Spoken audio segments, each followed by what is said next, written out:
so like you know this by now, I'm like as lazy as it gets when it comes to making videos, and this isn't like this isn't like a new thing. Like back when I was like a real YouTuber, I would do the same shit. I just like didn't care to upload. I mean, obviously now I like don't get paid for it, so it's like there's less of an incentive. But anyways, the reason I'm making this video today is, for one, like some crazy shit's about to happen in my opinion. I also want to touch base on like previous videos I've made, because it has been a while, and obviously if you guys follow me on Twitter, you like have a pretty good idea of where my head's at. If you're in Discord, you know exactly where my head's at every second of every day. But yeah, I just thought I would do a quick little rundown of GameStop and then SPY as well, because, you know, contrary to popular belief, this negative beta and the whole idea that when GameStop goes up, the market goes down, this will happen like in a squeeze, but until it squeezes, it's going to be tracking with the market. And so if you want if you want to be bullish on anything, you should be bullish on SPY if you want GameStop to do anything, because if SPY's going down, you know, everything's coming down with it. That's just how it works. Jumping right into this, I guess first I'll start with the count that I posted on Twitter, because I have changed it a little bit. It's like not very different, but just as like a frame of reference, right? This is what I posted, and what I see now is a little bit different. That's SPX. Right, like what I see now is slightly different, and you can kind of see what I mean, right?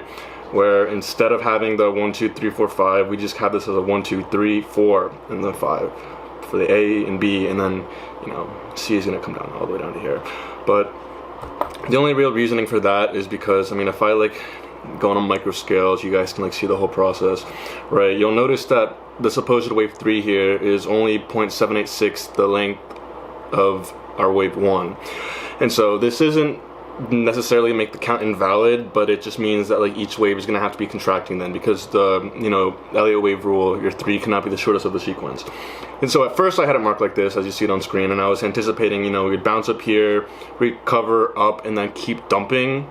It's, you know, it's the same thing, it's just a slightly different interpretation, and I believe what I have now makes more sense, just because wave 1 and wave 3 are equal in length.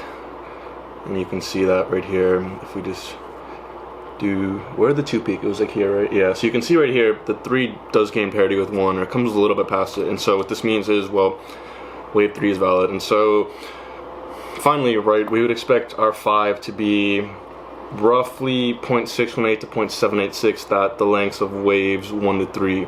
So if we measure like that, that gives a respected bounce somewhere like in this range between 114 to 109. I think it'll be like 115, just because if we zoom out a little bit, right, this 0.5 fib, this will hold. It'll definitely like be a short-term hold, but it's not gonna bottom there. I'm very confident in that. If it does, you know, I'm wrong, I'll take it, but I really doubt it. The biggest giveaway was, right, we lost this trend line, and for a bit I was actually eyeing the potential flat pattern, which would have us, you know, come down to about 118 and then have a strong move up to complete the wave 5. I don't think that's the case anymore, only because of what I see on SPY. And so really briefly, this is my SPY count as of now. And so, you know, this in tandem with my GME projection, my thing is like I want them to look the same. And so yes, a little bit of bias does come into play when I'm doing this, but you know, you should be looking at more or less the same idea, because if there's like a discrepancy in one versus the other, it makes me think, well, one of mine is wrong. And I don't know. Long story short, this is my count here. And this move here was a huge fake out to a lot of people, myself included.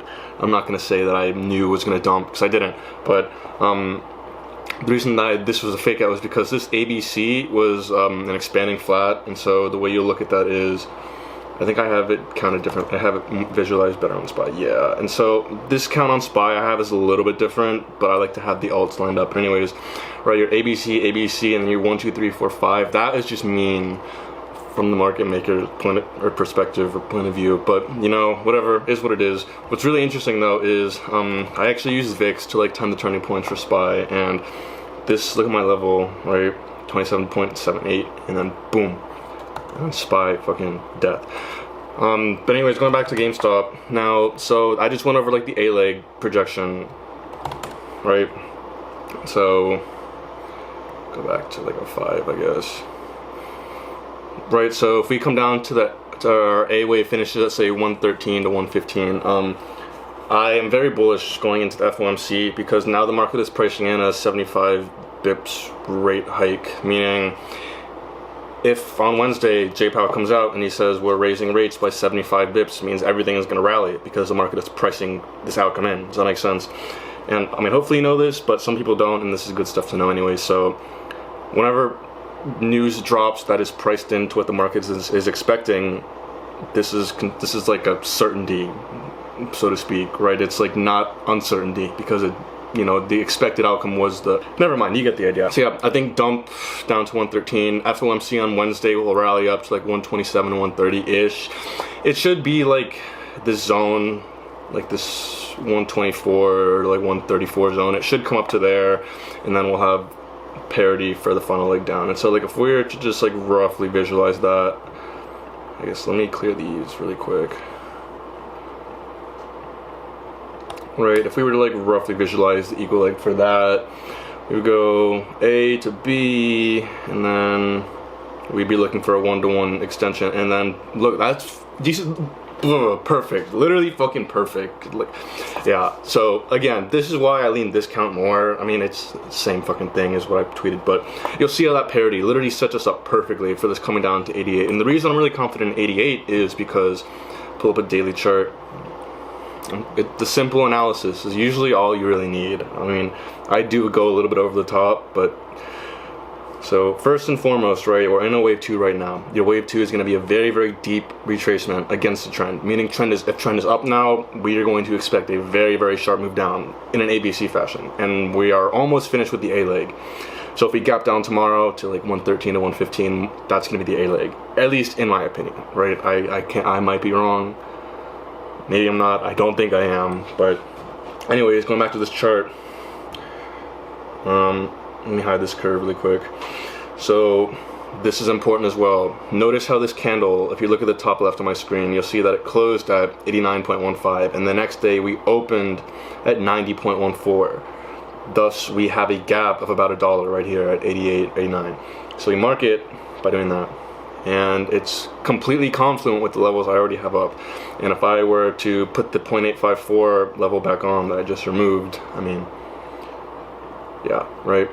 So that's why I think, you know, it's like inevitable we come back to under 90 one more time. And again, I was calling this out too way back when, but this move here was a gap at 94.2, and so it made sense to not touch any long-term positions until it gets on a 94.2.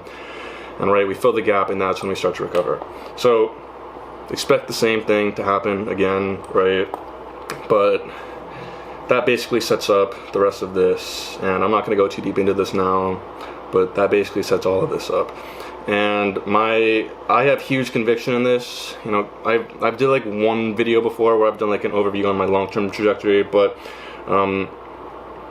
basically I'm assuming that, you know, over the next like month or two, we're gonna make a run up again to the 350 area and then fucking tank, right? And in another video I'll like explain this, but to be frankly, I feel like I've covered a lot already, and maybe this time we'll keep it short. We'll see. I think I went over all of it. I guess sequence-wise, so really quickly, like longer-term trajectory, I don't need to be on a daily. I think it's like a 2 hour is fine.